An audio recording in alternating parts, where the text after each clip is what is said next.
Hello everyone.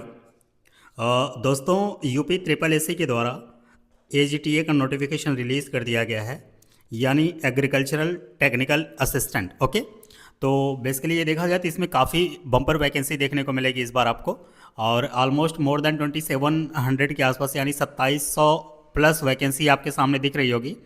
और थोड़ा सा पहले हम लोग इसको डिटेल में समझने से पहले ये जान लें कि इस पर्टिकुलर फॉर्म को अप्लाई करने के लिए एलिजिबल कैंडिडेट कौन कौन से हैं, क्योंकि बहुत डिटेल में मैं बता तो दूं, लेकिन अगर आप उसके लिए एलिजिबल नहीं है तो आपका टाइम वेस्ट होगा। इसलिए सबसे पहले मैं ये आपको बता देता हूं कि इस पर्टिकुलर एग्ज़ाम के लिए अपीयर कौन कौन से हैं। तो सबसे पहला पॉइंट ये है स्टूडेंट, कि ऐसे कैंडिडेट जिन्होंने पेट 2025 का जो एग्ज़ाम है उसमें अपीयर हुआ हो और उनके मार्क्स रिलीज़ हुए हों, यानी वो नॉर्मलाइज्ड स्कोर उनका रिलीज हुआ हो। इसके अलावा ऐसे कैंडिडेट जिन्होंने बीएससी ऑनर्स एग्रीकल्चर में कर रखा है, इसके अलावा बीएससी उद्यान या बीएससी ऑनर्स उद्यान में कर रखा है, इसके अलावा बीएससी फॉरेस्ट्री या बीएससी ऑनर्स फॉरेस्ट्री की बात कर रहा है वो कर रखा है, या बीटेक एग्रीकल्चरल इंजीनियरिंग में कर रखा है। इसके अलावा कृषि एवं प्रौद्योगिकी विश्वविद्यालय द्वारा प्रदत्त बीएससी गृह विज्ञान या कम्युनिटी साइंस में 4 वर्ष की उपाधि प्राप्त किया हो। तो ये जो कैंडिडेट हैं, यानी इनके पास बेसिकली अगर देखा जाए तो बीएससी एग्रीकल्चर से संबंधित या बीएससी फॉरेस्ट्री, इन सब से संबंधित जो डिग्री रखे हैं अपना ग्रेजुएशन का, वो बेसिकली इस पर्टिकुलर एग्जाम के लिए एलिजिबल हैं। ऐसा नहीं है कि सभी लोगों के लिए ये नॉर्मल पोस्ट है, ऐसा नहीं है। ये एक बेसिकली स्पेशलाइज्ड पोस्ट है, और जो फॉरेस्ट्री या एग्रीकल्चर में अपनी डिग्री ग्रेजुएशन की प्राप्त किए हैं वो इसके लिए एलिजिबल हैं। ओके, तो हम लोग मूव करते हैं कि ये फॉर्म कब से कब तक भरा जाएगा और इसके क्या क्राइटेरिया हैं, इसमें नोटिफिकेशन में क्या क्या दिया हुआ है। ओके, एक एक करके हम लोग समझने की कोशिश करते हैं। यही रीज़न है कि सबसे पहले मैंने इसकी एलिजिबल जो कैंडिडेट है उनकी क्राइटेरिया को बता दिया। तो अगर देखा जाए तो विज्ञापन के प्रकाशित होने की तिथि है जो वो आ चुकी है, ये 24/3/2026 को, यानी ये कल शाम को आई थी। और इसके अलावा देखा जाए तो ये ऑनलाइन आवेदन करने के या शुल्क जमा करने की जो प्रारंभिक तिथि है वो 22/5/2026, यानी ये बेसिकली अगर देखा जाए तो ये फॉर्म जो है वो 22 मई से फिल किया जाएगा। 22 मई से कब तक किया गया, तो 22 मई से इसको देखा जाए तो इसके आवेदन करने की अंतिम जो तिथि है वो 11 जून है, यानी 22 मई से लेके 11 जून तक ये जो फॉर्म है उसको फिल किया जाएगा। और फाइनली आपको लगभग 1 हफ्ते इसके करेक्शन के डेट को दिया गया है, यानी करेक्शन करने का जो अंतिम तिथि होगा वो 28/6/2026 तक है, यानी 18 जून 2026 तक इसके करेक्शन का जो डेट है वो है।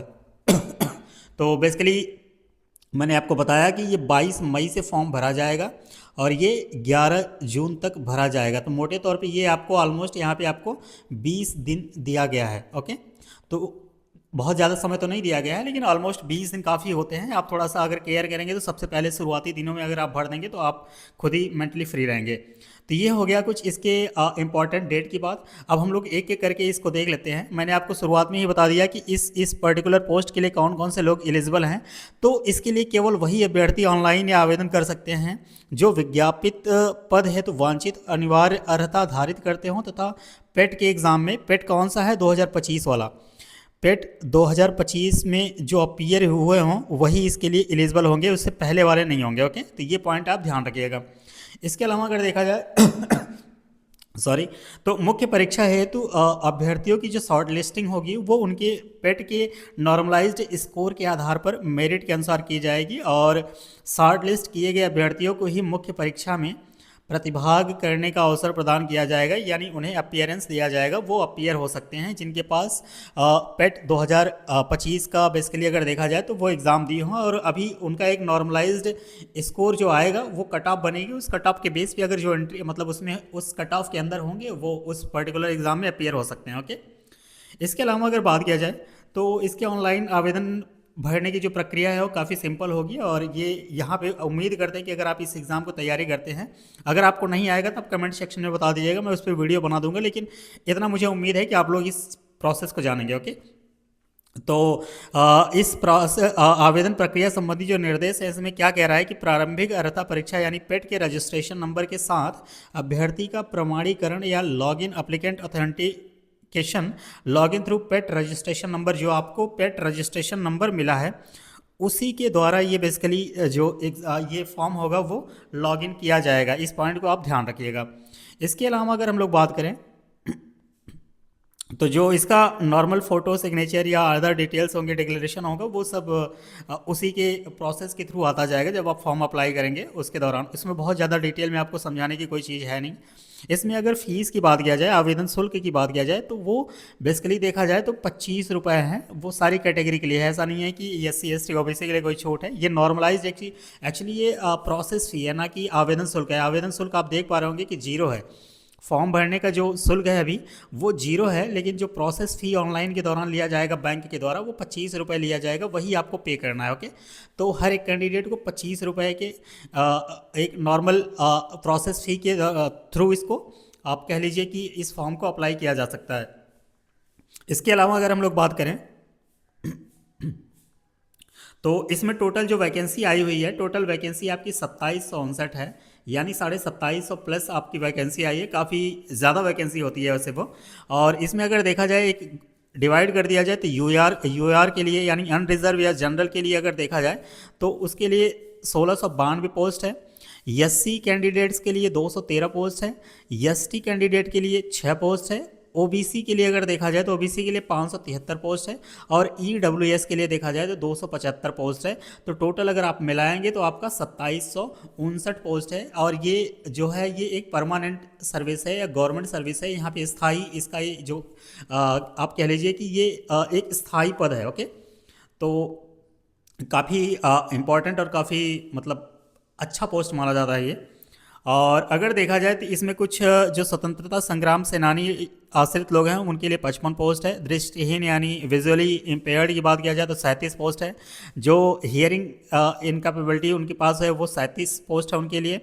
और ऑप्थेल्मो या ये सब जो आँखों से थोड़ी सी प्रॉब्लम जिनको होती है, विजुअलिटी बेसिकली अगर देखा जाए तो उनके लिए आप देखेंगे तो 36 पोस्ट है। टोटल मिला के अगर देखा जाए जो भूतपूर्व सैनिक है उन सब के लिए मिला के तो 137 पोस्ट है। महिला के लिए 551 पोस्ट है। और उत्कृष्ट खिलाड़ियों के लिए देखा जाए तो 55 पोस्ट है।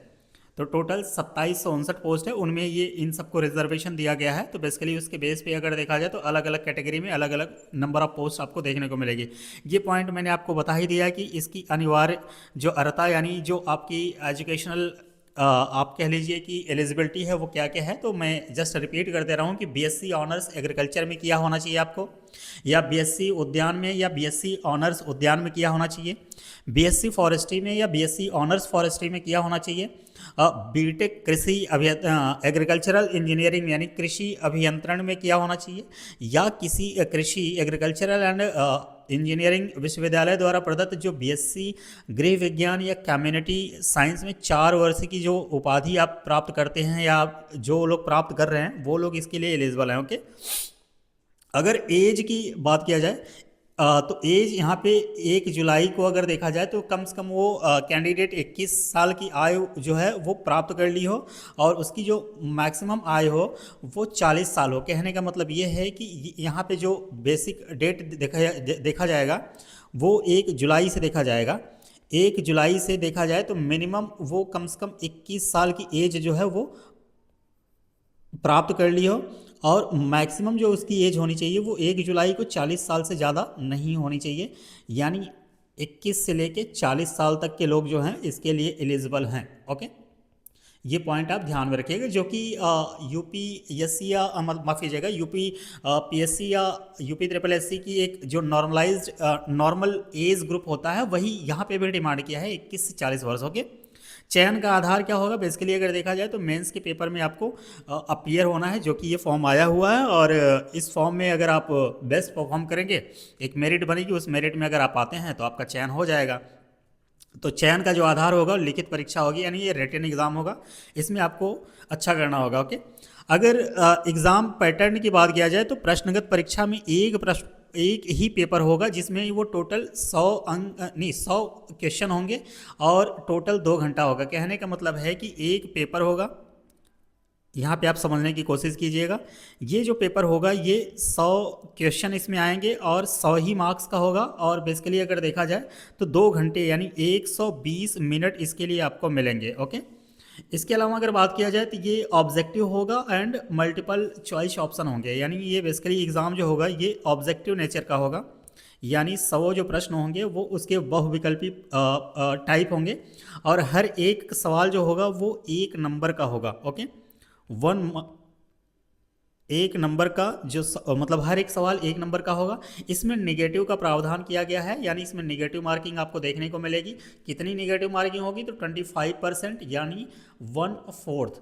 सपोज कीजिए कि एक एग्ज़ाम मतलब एक सवाल जो है वो एक नंबर का अगर आपको देखने को मिल रहा है, तो अगर आप सही करते हैं तो एक नंबर मिल जाएगा इसमें, अगर आप गलत करते हैं तो इसमें 0.25 जो है ये निगेटिव लेके जाएगा। तो 1/4 इसकी नेगेटिव मार्किंग है, ये पॉइंट आप ध्यान रखिएगा। और इसके अलावा जो इसके आप कह लीजिए कि परीक्षा के जो विषय सब्जेक्ट प्रश्नों के जो मतलब आप कह लीजिए कि जो इसकी सिलेबस है, सिलेबस की अगर हम लोग बात करें तो सिलेबस यहाँ पे दे रखा है, और ये मैं जो PDF है वो आपको टेलीग्राम चैनल पे सेंड कर दूंगा, वहाँ पे आप इसको डिटेल में देख लीजिएगा। यहाँ पे आप देखिए कि 3 भाग में आपको ये जो पेपर आएंगे वो देखने को मिलेंगे, भाग 1, भाग 2 और भाग 3।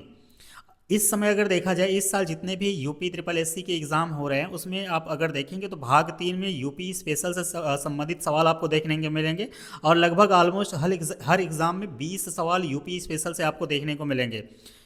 यूपी स्पेशल से 20 सवाल देखने को मिलेंगे। इसके बाद भाग 2 में अगर आप देखेंगे तो कंप्यूटर से संबंधित सवाल है, यहाँ पे आपको 15 सवाल देखने को मिलेंगे। यानी अगर किसी को सिलेक्शन लेना है तो ये 2 सेक्शन बहुत ही ज़्यादा स्ट्रॉन्ग करना पड़ेगा, कंप्यूटर और यूपी स्पेशल। इसके अलावा भाग 1 में अगर देखा जाए तो इसमें कई सेक्शन से आपको एग्जाम में सवाल देखने को मिलेंगे, जैसे फसल विज्ञान हो गया, जैव तकनीकी, पादप प्रजनन या क्रॉप फिजियोलॉजी की बात करें तो उससे सवाल आएंगे, मृदा एवं जल प्रबंधन की बात करें तो वहाँ से आपको सवाल देखने को मिलेंगे, कृषि प्रसार से सवाल देखने को मिलेंगे, कृषि अर्थशास्त्र एवं योजनाएं से सवाल देखने को मिलेंगे, पशुपालन एवं दुग्ध विज्ञान से अगर देखा जाए तो वहाँ से आपको सवाल देखने को मिलेंगे। तो टोटल पेपर जो होगा 120 मिनट का होगा, यानी 2 घंटे का होगा, और एक ही पेपर होगा बेसिकली। और ये जो सिलेबस है ये यहाँ पे मैंने आपको बता दिया। इसके डिटेल सिलेबस की बात किया जाए तो इसी नोटिफिकेशन में यहाँ नीचे आपको देखेंगे तो ये सिलेबस आपको डिटेल में दे रखा है, हिंदी और अंग्रेज़ी दोनों में दे रखा है। तो आप अपने सुविधा के अकॉर्डिंग हिंदी में, अगर आप हिंदी मीडियम है तो आप हिंदी के सिलेबस को देख लीजिए, अगर आपका मीडियम इंग्लिश है तो आप इंग्लिश के थ्रू यहाँ नीचे पे दे रखा है, वो भी आप बेसिकली रेफ़र कर सकते हैं। ओके, तो मैं इसके बारे में थोड़ा सा डिटेल जितना भी इम्पोर्टेंट पॉइंट था आपको जो अभी समझना है वो मैंने आपको बता दिया। तो उम्मीद करते हैं कि आप सभी लोग इसके लिए अब लग जाएंगे और अपना बेहतर से बेहतर जितना अच्छा परफॉर्म कर सकते हैं उसके लिए आप कड़ी मेहनत करेंगे। ओके, जो भी इसके और नोटिफिकेशन या इससे संबंधित जो भी पॉइंट आएंगे वो मैं आपको बताता चलूँगा। और इसका जो सिलेबस है वो डाउनलोड कर लीजिएगा, उसको प्रिंट करा के 2-3 बार या 4 बार कम से कम इतनी बार उसको देख लेना है जब तक एक आपको रफ आइडिया ना लग जाए कि इसमें आप आखिर सवाल में क्या क्या आएगा या किस किस पॉइंट से कितने कितने सवाल आपको देखने को मिलेंगे। तो जैसा भी होगा आगे आने वाले एग्ज़ाम के लिए मैं नोटिफिकेशन जो भी आएंगे मैं आपको डिटेल में बताने की कोशिश करूँगा, और उम्मीद करते हैं जो भी मैंने बेसिक इन्फॉर्मेशन आपको दिया है वो आपको समझ आ गया होगा। और इसके लिए अब आप तैयार हो जाइए। बेसिकली अब जब नोटिफिकेशन आ गया है तो एग्ज़ाम डेट भी बहुत जल्दी आपको देखने को मिलेगा, तो आप सभी लोग इसके लिए लगिए, और जैसा आगे आने वाले समय में इससे संबंधित नोटिफिकेशन या एग्ज़ाम रिलेटेड जो भी पॉइंट होंगे मैं आपको बताता चलूँगा। तब तक के लिए आप सभी को बहुत बहुत धन्यवाद।